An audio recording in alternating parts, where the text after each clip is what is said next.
बिस्मिल्लाहिर्रहमानिर्रहीम। अस्सलाम वालेकुम। Welcome to my channel teachers cooking vlog. आज मैं बनाने लगी हूँ गोश्त और आलू।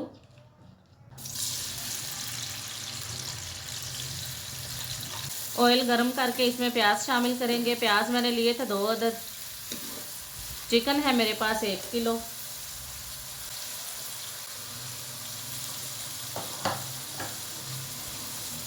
आधा किलो मैंने आलू लिए थे, इनको मैंने काट लिया है दरमियान में से, आधा आधा कर लिया।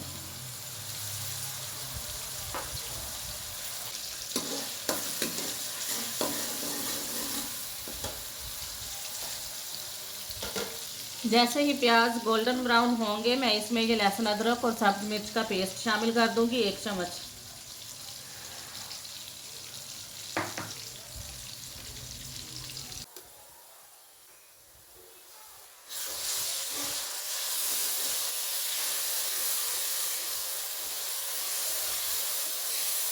लहसुन अदरक बहुत अच्छे तरीके से ब्राउन हो चुका है।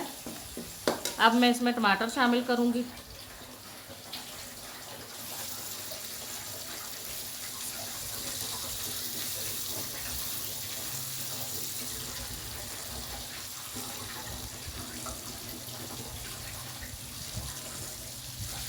अब तारी में बहुत कम टाइम रह गया है, इसलिए मैं थोड़ा जल्दी जल्दी ये प्रोसीजर कर रही हूँ कंप्लीट।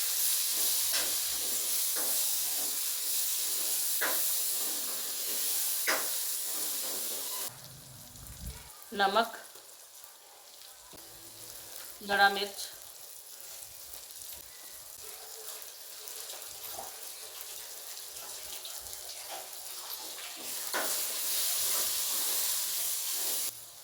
थोड़ी सी काली मिर्च। अब मैं इसमें हल्दी शामिल करूंगी।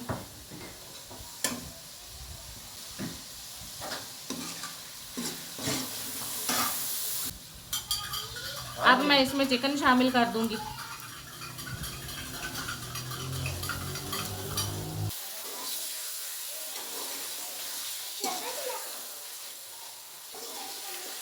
थोड़ी देर इसकी भुनाई करेंगे 4-5 मिनट, और इसके ऊपर कवर दे के आँच हल्की कर देंगे ताकि गोश्त जो है वो अपना पानी छोड़ दे कंप्लीट तरीके से। अपना ही पानी ये छोड़ देगा। बाद में फिर इसकी भुनाई करेंगे जब तक कि ये ऑयल ना छोड़ दे।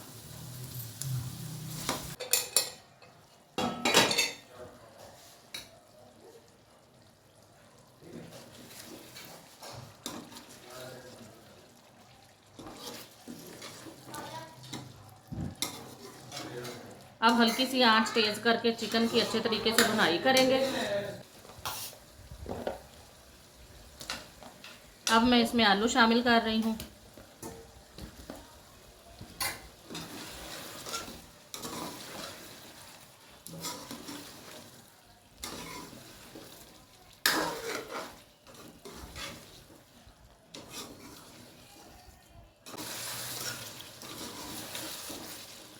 बहुत ही अच्छी खुशबू आ रही है गोश्त की।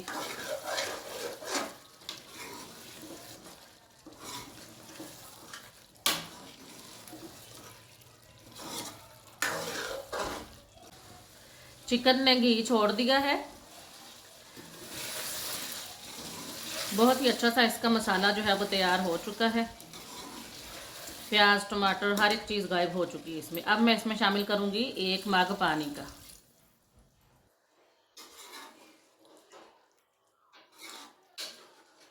जितनी ग्रेवी आप इसकी रखना चाहते हैं, शोरबा वगैरह जितना आपने बनाना है, उस हिसाब से आप पानी इसमें शामिल कर सकते हैं।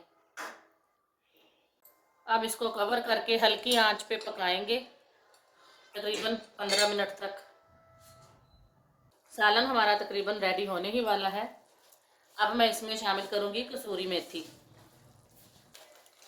कसूरी मेथी डालने से सालन में खुशबू भी बहुत ज़्यादा बढ़ जाती है, और इसके अलावा इसका टेस्ट जो है वो भी इंक्रीज़ हो जाता है।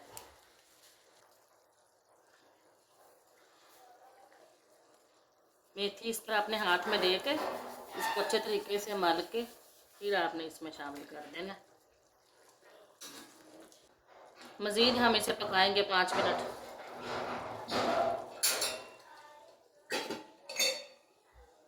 जब तक हमारा सालन रेडी हो रहा है, उतनी देर मैं साथ इसकी रोटी भी बना लेती हूँ। बिस्मिल्लाहिर्रहमानिर्रहीम।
रोटी भी पक के तैयार हो चुकी है।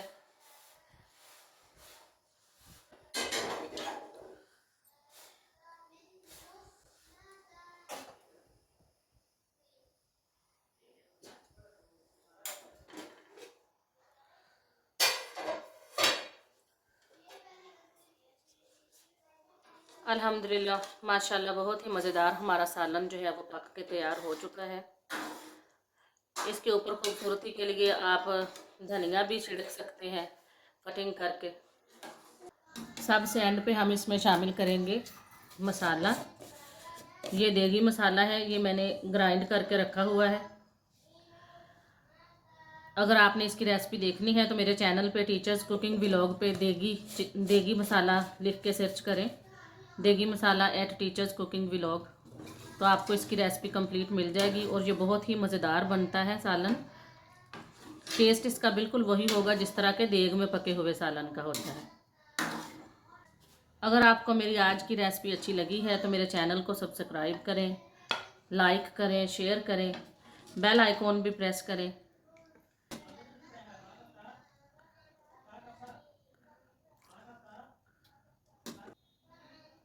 बहुत ही मज़ेदार सालन हमारा ये रेडी है, तो आप लाजमी ट्राई करिएगा ये रेसिपी।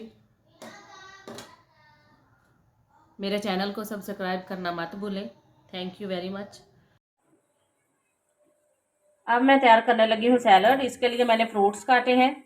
एप्पल काट लिया है मैंने, स्ट्रॉबेरी काट ली है, बनाना है, साथ इसके ये है उबाले हुए चने हैं, और मैंने इसके साथ स्पैगेटी वगैरह मैक्रोनी वो बॉईल की है। ये सफ़ेद आलू है और ये पास्ता है, इसके साथ मैक्रोनी, ये स्पैगेटी और मटर। ये सारी चीज़ें मैंने इस परात में निकाल ली है जी। अब क्योंकि मैं ये वाइट सैलड बना रही हूँ तो इसमें मैंने जो चीज़ें इस्तेमाल की हैं वो सभी वाइट इस्तेमाल की हैं। ये बलाई ली है, तकरीबन 1 पाव बलाई होगी। मायोनीज़ ली है 1 कप, 1 कप ही मैंने दही लिया है। और मैंने इसमें शामिल की है 2 चम्मच पीसी हुई चीनी, काला नमक 2 चुटकी, 2 चुटकी सफ़ेद मिर्च, 2 चुटकी ये है काली मिर्च पिसी हुई, 2 चुटकी ही नमक है। इन सब चीज़ों को मैं अच्छे तरीके से अब मिक्स कर लूँगी।